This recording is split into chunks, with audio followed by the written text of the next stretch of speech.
Alright, ladies and gentlemen, I'm finally home and it is time to break down this lovely update. Reason why I'm doing this, obviously, because there's a lot of new stuff in here. And I could tell, because I was reading it while I was at work, is that most people are very positive about this. And it's time to me to insert myself as the negative Nancy.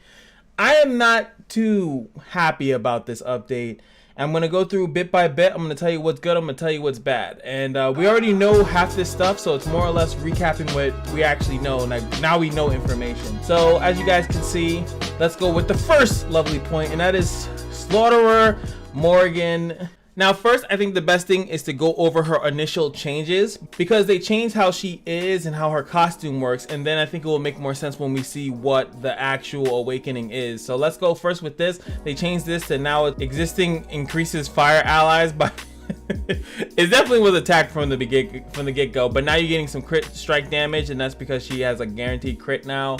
The existing thing here, the difference here is that it goes up by 5%. Like, some of these things are very small, like very small increases, which is again why I'm not really excited about certain things, is because they're doing what they normally do, just slightly better. And for some people that is good, you know, but these seem like stuff that, you know, generally should be a change, and that's what these are. So now she's gonna get more attack when she hits a bleeding target. Her passive is gonna be changed to shadows. There will be no longer a berserk mode anymore. I think from what I could see, it's going to always be a shadow. So normal Morrigan will never have that weird out of control thing, which was stupid to begin with. That's gonna be changing. And as you can see here, that's the passives. The S1 is also going to be changing. Look, to just more consistency. Now her bleed is going to be more consistent on the S1. The S2 is going to be removing 1 to 2 buffs from the targets that they're hitting. Damage is staying the same. Nothing too crazy there outside of, like I said, more consistent bleed on the S1. She gains shadow instead of the berserk mode now from initial. So this is if you don't even want to get the costume. Now if you have the costume, or now you're getting the costume, this is still changed in the same. So I do think that they should have made this slightly higher. 70% of attack to the target inflicted by damage over time instead of 50. Instead of 15, which it just got changed to, is 20% when you have the costume on. The damage that you get applies Demon Sword, Blood Petal when you kill an enemy was 30, but now it's 50% additional damage. So it's really cool stuff, just kind of adding to her current old repertoire, is just making it a lot better when you have the costume on. They did the same thing with Rebecca, though they did change some of the wording around to kind of benefit her a little bit. And as you can see here, instead of 70% to get the demon petal when attacking, see, as you see here, it's only when you get a kill, but now you can get it when you attack. Now it's going to be 80% when you attack that you can get the demon petal. Revives with 50% HP. It's all the same. It's going to be shadow. And now shadow guarantees counter strike and reduces damage by 50% instead of 25%. So she's going to take a lot less damage when she has shadow. And still, she only gets shadow when she dies and comes back. Then she has shadow for about 3 turns. Right? So now we can see the S1 is going to be changed up very slightly. And remember, the S1 is when she's in the shadow status, she will apply Ebony Wound instead. And she also has the bleeding there as well, but it will be about the Ebony Wounds instead. S2, same thing. Instead of removing 1, remember it was like 2 buffs, now it's going to be 1, 2, and then 3 buffs. Once again, overall better. I'm going to come back to this. We're going to talk about Nemesis and the other. Now let's just go straight, jump over into her awakening, and you'll see exactly why that's really good. And it gains shadow for 3 turns at the start of the wave. 90% chance not to gain abnormal status immunity when the caster has shadow. I think that is written incorrectly. We'll have to test that. We'll have to see. But it most likely means 90% chance to gain abnormal status immunity when the caster has shadow. Now, it would make more sense if it was under a condition. I'm assuming like when she attacks or when you get attacked or something. They need to clean this up. I have no idea why they don't double check these things. It looks ridiculous. Now, when attacking an enemy with damage over time, she will guarantee critical strike. That is going to dramatically change your build on her, because as you know, if you pair with, I don't know, any character that's out, there's so much characters right now that put dots on characters, she will critically strike them. She also herself has 2 dots that she can put on, so that's really good. Now, inflicts damage equal to 70% of attack that ignores defense and has a 80% chance to gain shadow for 3 turns. And this part is only if they have damage over time. So the Ebony Wound aspect of it is better because Ebony Wound cannot be taken away, but Karen will be able to, and some other characters like Rue will be able to kind of cleanse the damage over time and kind of lower her effectiveness by a little bit. When attacked by enemies with damage over time, it will actually heal her by 20% of her HP and inflicts 100% additional damage upon multi-strike and counter-attacking. Now pretty much as long as characters have damage over time, her effectiveness will stay pretty good. She doesn't have a way to dodge stuff automatically. She'll just take less damage when she's in shadow. With this awakening, she can keep shadow up a lot more often with the multi-strikes and the counter-attacking, and that's pretty much her new gimmick, so to say. Is it worth it? Now that is going to be a really tough question as far as some of the other ones. I honestly think that the other awakenings are still stronger than this. I think that this is a great thing for single target DPS. But if you're going for what this is to counter, and what this is obviously countering is PvP, I think that Edwin and Kane are still stronger if you're trying to get a PvP character. I think Rebecca is still stronger as a PvP character because they have ways of literally negating damage to the character. Same thing with Ashley and Electra. Does she counter, Electra? No, because remember, Electra literally can't die for that first turn. She has nothing. She has no anti-revive outside of her S3, as we know, is to make them unable to revive. She still does nothing on disables.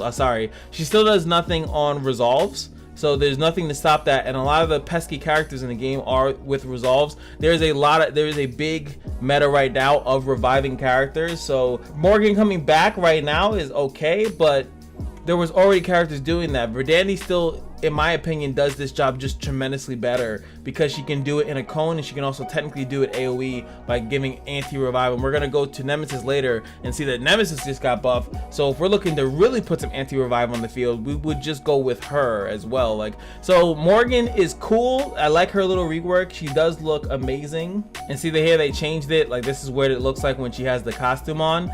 It's still the same thing. It's just, everything's a little bit better. They actually fixed the wording here, which that's why I mentioned the 90% chance to gain a known status immunity when caster has shadow, but they don't tell you in what condition. What I would assume this means, by the way, is that when you have shadow and maybe when your turn comes, you get abnormal status immunity. But at the same time, for how long? It doesn't tell you how long the abnormal status immunity is there. Is it just when you get hit? It just doesn't tell you. So we're gonna have to figure that out. I've never done a Morrigan guide, so you guys should be able to look forward to that. I'll give you guys a Morrigan guide. So she looks really cool. I think she looks amazing, honestly. I think they did a really good job in making her, but again, I don't think she's the strongest character, the awakening that you can get. But for a lot of people, they're looking for another attacker, and that's another thing. I'm mad that they made another attacker when there were so many other options, in my opinion, that were there. And as you can see, I'm scrolling up because we're gonna go talk about the next character, which is the Spirit Fox Suirenall. And I'm pretty sure you guys already know what happened here. I'm late to the news, or reporting the news. This guy is an exact copy. So yeah, he's definitely an exact copy of Natsu, just to prove it. It's not like a joke or anything. Here's Natsu. Increases allies damage dealt. The damage over time 70%. Increases allies attack by 20% if Lucy's in the party. He does the same thing, it's just that it has to do with Morrigan. Instead of 20, he gives out 30, so he does 10% more. Fox in Love is slightly different. Instead, with Natsu, he only gains allies get attacked by 40% for one turn when they attack a burn enemy. Instead, his is that allies get attack boost for one turn if attacking enemies with damage over time. This is obviously better because it's damage over time, so regardless, it doesn't matter if they're burned or not. They could be bleeding, and it synergizes really well with Ebony Wound and things of that nature. Same thing with this S3. It's literally the same thing. The only difference here is that, again, it's for damage over time, and Natsu's is for just when they're burned. So they just kind of changed a few things just to kind of keep them very similar but slightly better. This character is slightly better than what Natsu is, but everything is pretty much the same. The only difference is you can take out things that activate when it's burned, but instead it's damage over time. So yes, this character is literally better than Natsu, and it's the same thing that we're gonna have to go through with Chavi and Wendy. It's what was the purpose of having Natsu And if they're gonna keep doing this, I mean, it's just not gonna look good. It doesn't. I mean, it currently doesn't look good because okay, so what? They're gonna make a better version of Gray next because it seems like they're just targeting the fairy tale thing for some reason. And then at that point, what's the point of, you know, what are they gonna go to the yokai next? Are they gonna make another original character? Are they gonna go into RWBY? I know it's Ruby. Sometimes I just want to say it out. But are they gonna go into this thing too and just make a better version of Blake, make a better version of Ruby? You know, a Ruby. If they give me a Ruby Rose that like has auto crit in her kit with same scaling, but I guess better scaling. Like, what's the point of these collabs? You're kind of ruining it. Like really harshly, by the way. Even if they were to make another collaboration, should you even summon for it, or should you just wait out until, you know, until they make a brand new thing, and then they'll just make another character? They'll make Johnny the turtle spirit, and then boom, he's gonna have all the gray stuff. Like, it's, I don't know. To me, it's very discouraging to see that they keep doing that at that point.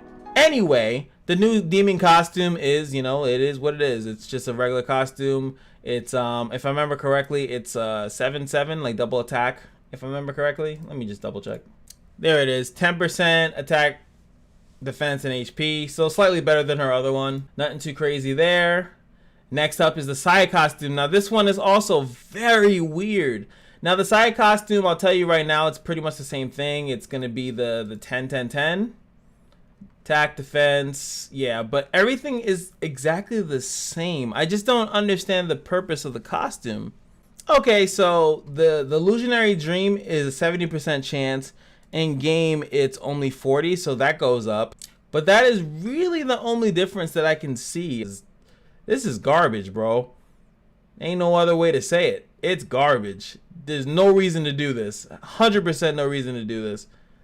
Absolute garbage. Now here it is that they're adding the new costumes for these. So when they're saying that there's a 4-star, 5-star, and a 6-star costume, it literally means that if I want a Kali to look like her 4-star version, I can do that. And if I want to look like this one, I could do that. Or if I wanted her to look like this, I can, I guess, do that and leave it as a costume. This is literally just to give them badges, if that's pretty much all this is. The only one I would be slightly interested in would be like Arachnia. The only reason why I said her is because I really like this. This outfit actually looks pretty cool. This is okay-ish, but I actually like this. It's like the black and red, a little smaller crown, not as cool as that one. I mean, she looks cooler in some other aspects here, but yeah, this doesn't look too bad. But that's what you're getting. I don't know. I guess that's cool. Changing the garden shop. I'll never spend money on this game ever. To Nemesis. So they're changing Nemesis. That her shield, which is, you know, very easy for her to get when she gets a dark orb, which is like her S2, or I think in the S1 also can get it. It's going to be 100% max HP shield. Pretty much, if you were to want to kill her, you have to do it pretty much twice.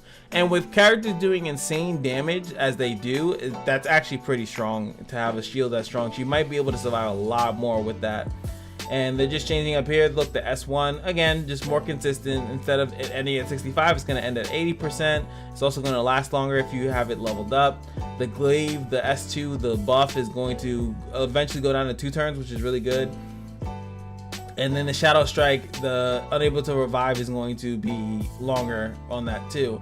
Now the Cyberpunk Nemesis, her special costume, it's relatively the same. It's just, again, like who the EM she is at. The plasma, I think, is easier to gain, if I'm not mistaken. Same thing here, 80% to make them unable to revive with the S1, 3 turns. Skill cooldown goes down to 2. This is a difference though. Has a chance to grant the caster Veil of Phantasm to evade attacks once for 2 turns. That's new. So that's actually really strong. Really, really strong. And then you get the adrenaline.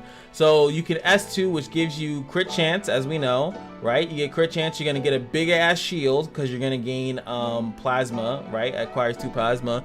And on top of that, you're gonna be going quicker and they can't hit you. So that's kind of busted. So like I was saying, Nemesis got really, really strong, especially if you have this costume. Very, very strong character right now when that change goes through. Sarah, they changed that, you know, her 50% chance to put a weakness reveal on a character when there's 3 characters. Pretty much this helps her fight bosses, especially like the boss dungeon where it doesn't really have an HP, so it just makes it a little bit more consistent. Also, this is nice on the 60 passive. She's gonna get quick reflect. What this means is that she's gonna have the ability to dodge instead of making them unhealable, which we all know that that's kind of crap. So instead, when you actually successfully critically strike, you will get the ability to possibly dodge, which is really good. It's for 5 turns. Really good change there. Here they're just increasing your critical strike damage, making her do more damage. The S2 will ignore defense. Awesome. Ignore defense is what everyone wants under the tree for Christmas, and this is making the disable more consistent. So now we're going to Sir Dick, which is like, oh, is he back? Is he back? Is he back? The answer is no. So he's gonna do more damage to Rose Crest, but no one cared about that. I mean, 100% additional damage is a lot, right? But no one cared about that. 150, I'm pretty sure no one's gonna care still. So that is that. 60% chance, decreased damage by extra 10%, going up to 50 when attacked by an enemy with the Rose Crest, right? Yay! Who cares? Max is 3 stacks. I guess I didn't, whatever. So what else are they changing here? That the Rose Temptation, the S1, when you get it to level 3 to 5, which probably most people don't have because they probably just been windmilling him, and you know, the chance to charm. I mean, if you look here at level 6, that is strong. An 85% chance to charm for 2 turns is pretty good. 60% chance to Rose Crest them is really good, but you have to skill them up for that. Next up is the S2, which now has a almost 40% to get the optical illusion on 3 enemies, and it's always going to give Rose Crest to everybody. And then as you get, look at this, level 6, which is pretty good. You can get even 3 turns of the Rose Crest, which means he's taking less damage and doing more damage at the same time. 70% chance at the end to optical illusion. That's pretty good. S3 just going down in cooldown. Not that impressive. I don't think that that's gonna bring this character out of the graveyard, in my opinion. It's okay stuff, but nothing that's gonna make you want to pick him out of all the awakenings, because that's what you're fighting against in arena. You're fighting against awakening characters. So would you skill up this guy and give him all your stuff, or would you just give it to Morrigan? Would you just give it to Rebecca? Would you just give it to Elizabeth? You're not picking Surdic. That's the answer to the question. Next up is gonna be Haspel. He got some nice stuff. I kind of forgot that he critically strikes enemies with ignition. Definitely forgot about that. But on top of that, he's gonna have a slightly higher chance to put ignition when the enemies revive. So he's supposed to be one of the best counters, or not one of the best, I shouldn't say that, but one of the better counters to a team that has a lot of revives, because he'll keep putting ignition on them and he'll keep auto critting them, and he can keep spamming his S3. That's kind of what you're supposed to do with him. You just smash S3 all day, they keep reviving, and you just keep killing them, yada yada. This one's nice. He's getting 700% because 500% I guess wasn't good enough. But what's also nice is that he's going to be getting a resolve, which is pretty strong, that he's going to get a resolve on top of that. So he's going to have a lot of sticking power, and he's going to be sitting there and watching all the revives go through. Awesome, right? No one can complain about that. Ignore defense coming in on the get-go before you had to actually get it to at least level 3. Now ignore defense on the S1 is standard. Awesome. Who can't complain about that?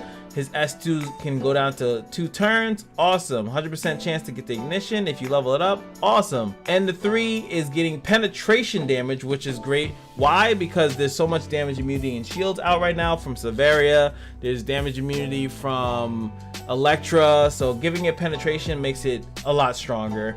And also you can eventually get it to 100% to drop that ignition. Really good stuff. These are the Lena's TV reset times. Cool. These 2 are entering the Goddess Falls. It's only these 2 is the way that they're making it seem, is that these are the only 2 characters that are there. And this is what scares me. Please, new multiplayer dungeons. You out of your fucking mind. Anyway, it looks like most people are very happy about this. Some people are complaining about Electra in the comment sections here, and I was like, wait, Electra is completely countered by like Karen. It's like, what? Electra is also countered by Baskerville, which is like almost a free unit from the Guild Wars. Like, it's very easy to counter Electra. It's Elizabeth that's more of an issue, but again, Karen actually covers both of them by herself, literally by herself. It's actually nuts that she can cover both of them. So if whoever's complaining about that, you need to raise Karen, or hopefully get her a summon for her the next time. But what do you guys overall think about this? I think that it's okay. They're changing characters to be slightly more efficient on what they were already doing. Morrigan thing is good, but like how some people are complaining about it, it's not really game-breakingly strong. And yes, I guess, you know, you don't want that to be the case, but they could have probably just done another character, to be honest. I think that it's a nice change for Morrigan, but I don't think that it's going to revolutionize anything. There's no even really strong or annoying wind advent dungeons currently. Maybe they'll drop one, and the next advent will be wind, and it will make it like, oh, thank God I got that Morrigan thing. But where are you really using this awakening for? Meanwhile, Rebecca is helping you all across the board. It's ridiculous how many advent dungeons she's effective in. I just don't see where this is, how good this is. You still have to heal her up, you know, you still have to like kind of take care of her because she needs to constantly, you know, stay alive. You could still kill her. So that's kind of what I have coming up for you guys. I never even did Karen, and maybe that's why people are still confused about how to beat Electra and Elizabeth, because I never did a Karen guide, because she completely counters them. She like both at the same time. It's very easy.